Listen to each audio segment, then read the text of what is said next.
Good morning, students. Today we will learn about the disorders of cornea. Okay. So, what kind of the disorders occur into the cornea of eye? So, first that is the keratitis. So, what is the meaning of keratitis? So, it is an inflammation of the cornea of eye. Okay.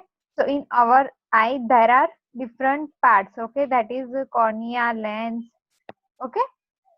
So, an inflammation takes place in our cornea of the eye is known as a keratitis. And how it spread? So, it is characterized by corneal edema, cellular infiltration, and ciliary congestion.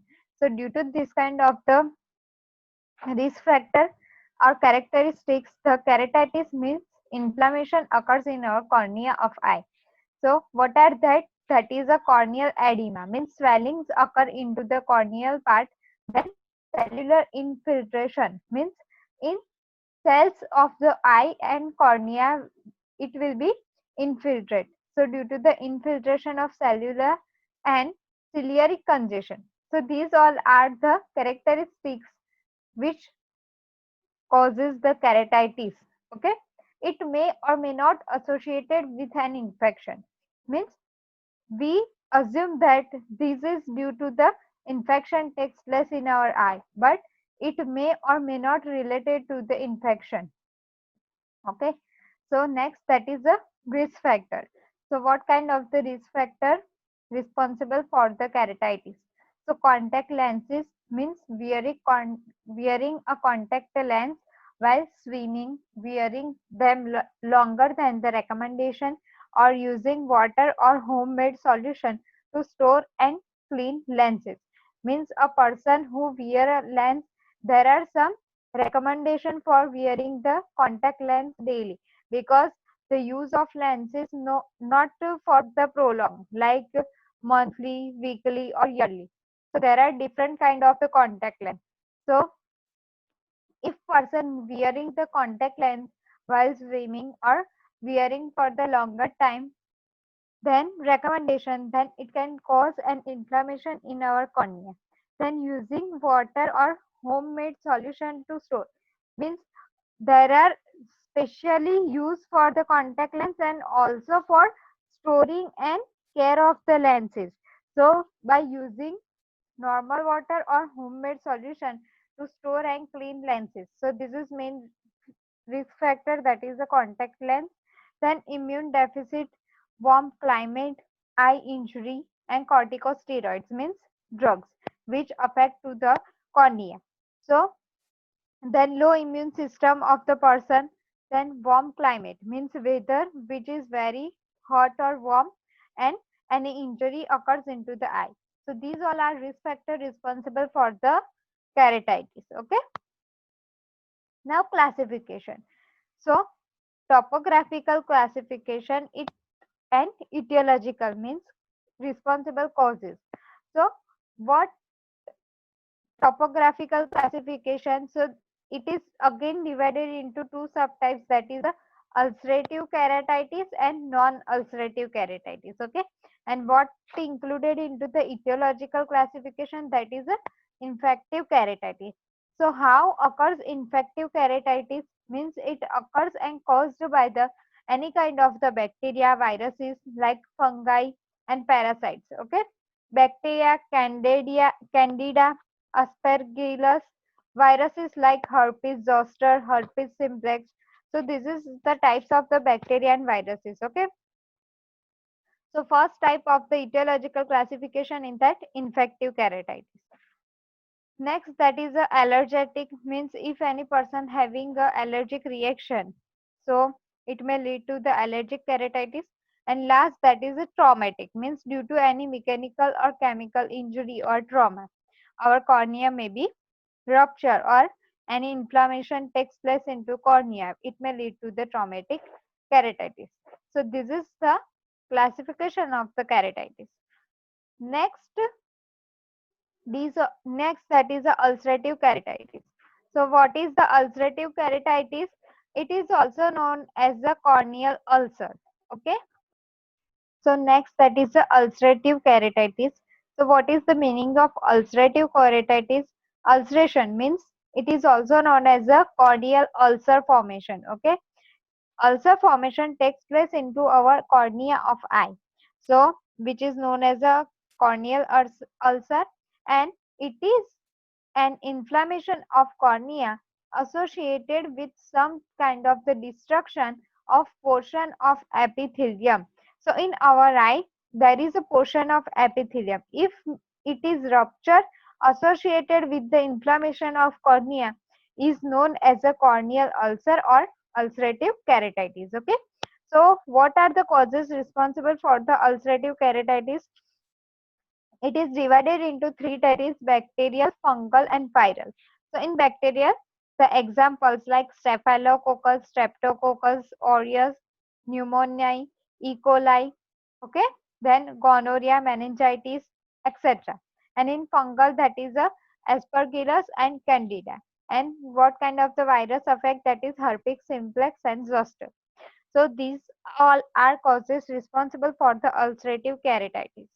Next, that is a symptom. So how sign and symptoms occur into the patient, like eye pain, okay, severe eye pain, then eye become reddish, discharge of excessive tearing, means watery discharge from eye, and difficulty in opening eyelid. So due to the eye pain, it will difficult for the opening eyelid for a person. Then blur vision and decreased vision due to the corneal has sensitivity to light and lids are swollen. Okay, so eyelids become the edematous or swelling occurs.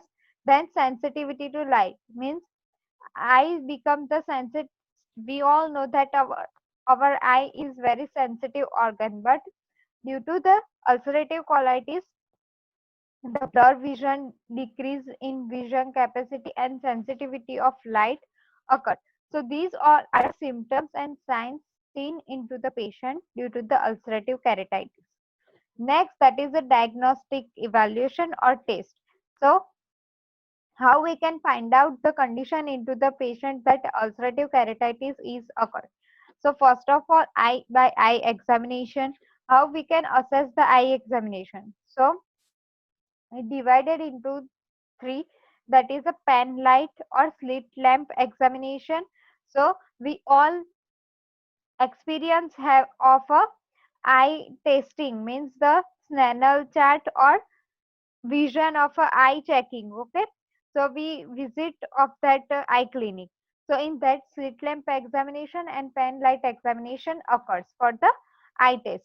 And next, that is the lab analysis. So this is the diagnostic finding. Next, that is the treatment modalities. So uh, in causes, we already saw that the causes are divided into bacterial, fungal and viral, same as the treatment also divided into the bacterial, fungal and viral, because the medically treatment different for the bacteria, fungal infection and viral infection. So if person having a bacterial infection, then topical agents, means eye drops or topical antibiotic suggested for the patient. Okay, now next, that is the analgesic, vitamin A, B, C, okay, for healing of the swelling and pain. For fungal infection, that is the antifungal drugs such as gentamicin, okay, silver sulfadazine, these kind of the fungal medicines given to the patient. Next, that is a viral. So in viral, systemic acyclovir 800 mg 5 times per day for 10 days. So it can be healing for the ulcerative keratitis. Okay. Then antibiotic steroid ointment for the scar, and analgesics also given for reduce of the eye pain. So this is about the medical management of the keratitis. Okay. Next, that is a treatment for the non-ulcerative keratitis. So what is the, first of all, what is the non-ulcerative keratitis? We already discussed that is the ulcerative keratitis. Now we will learn about the non-ulcerative keratitis. So interstitial keratitis, it is also known as an interstitial keratitis, means an inflammation of corneal stroma without ulceration, means in our cornea there is an inflammation occurs but without ulcer. So it is known as a interstitial keratitis or non-ulcerative keratitis. Next, that is the etiology. So what etiology occurs and responsible for the interstitial keratitis? First, that is a congenital, means by birth, then syphilis, TB and leprosy. Okay, so this is the responsible factors. Then clinical manifestations means sign and symptom. So edema means swelling occur into the corneal stroma part of cornea and associated sign of the anterior uveitis. Okay, so uveitis is also kind of the infection occurs in our eye. Then what treatment given into the interstitial keratitis? That is need a 24-hour eye patches and topical eye medication given to the patient.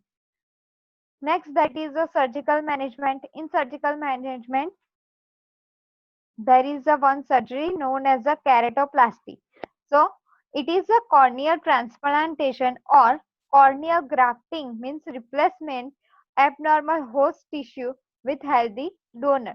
So if a healthy donor is convenient for the donate their cornea or corneal cells and tissue, then it can possible for the patient for transplantation of the cornea or corneal grafting. Okay, so this is the surgical management known as a keratoplasty and common indication also for the corneal dystrophy. Okay, next, that is which kind of the complication arise along with the keratitis? That is a chronic corneal inflammation, chronic or recurrent viral infection.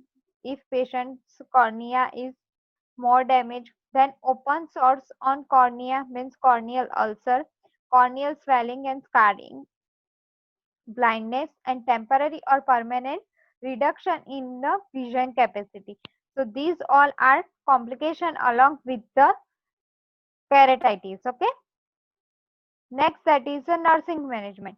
So how we can guide and counseling of the patient with keratitis. So in early stage of corneal infection can be managed at home or client may need to hospitalized for the management of the corneal ulcer. So if patient find out by the eye testing that a patient having a corneal infection or keratitis, then it can manage at home or client may need to the hospitalized. So the cleaning of eye frequently and can doctor can manage or treated the infection. Then installation of eye drops and every 50 minutes. Okay, so frequently cleaning of eyes and instill the eye drops at every 15 minutes during the night time also. So till 48 hours the infection will be decreased and corneal shows the improvement. Okay, so soft gauze with warm up water should be applied. So for removing of that discharge, eye discharge and feeling better, we can apply the soft gauze with warm water. Then mild sleeping medication also if needed and oral analgesics. Okay, so this is the part of treatment we can guide to the patient at home or hospital base. Next, that is the prevention. So what is the prevention? Choose daily wear contact and take them out before you go to sleep. So if patient wear a daily contact lens, then take them out before the sleeping. Then wash, rinse and dry hands thoroughly before the handling contact lens. While we insert or remove the contact lens, then before that procedure we have to wash our hand and it should be dry. Then replace contact lens case every 6 months and replace your contact lens as recommendation. Okay, because there is a different kind of the recommendation for the contact lens like weekly, monthly or yearly or 6 months. So there is a different recommendation. So follow that instruction. Then replace your contact lens case every 3 to 6 months. So Patients have to replace their contact lens every 3 to 6 months, then discard the solution in the contact lens case each time you disinfect your lenses. Don't top off the old solution that's already in the case. So we have to take care of that contact lens before wearing or removing from our eye. Then don't wear contact lens when you go for a swimming. So don't use contact lens while you swimming. Next, that is, if patient have a cold sore or herpes blister, avoid the touching eyes, eyelids and skin around his or her eye unless thoroughly washed his or her hand, because eye is a very sensible organ, so don't touch it if patient having a cold sore or herpes blister, because the chances of infection spreading is highest. Okay. Then corticosteroid drops can increase the patient risk of the developing viral keratitis. And if a viral infection does occur, they can make it more severe. So, avoid the risk of the developing viral keratitis by increased corticosteroid drops. So, maintain the dose or use of the corticosteroid drops. Okay. So, this is for the prevention guidelines. So, by that following steps, patient can reduce that infection and chances of the keratitis will be stopped. Okay. So this is about the corneal disorders in that keratitis. So if you find any doubt, you may notify to me. Okay. Thank you.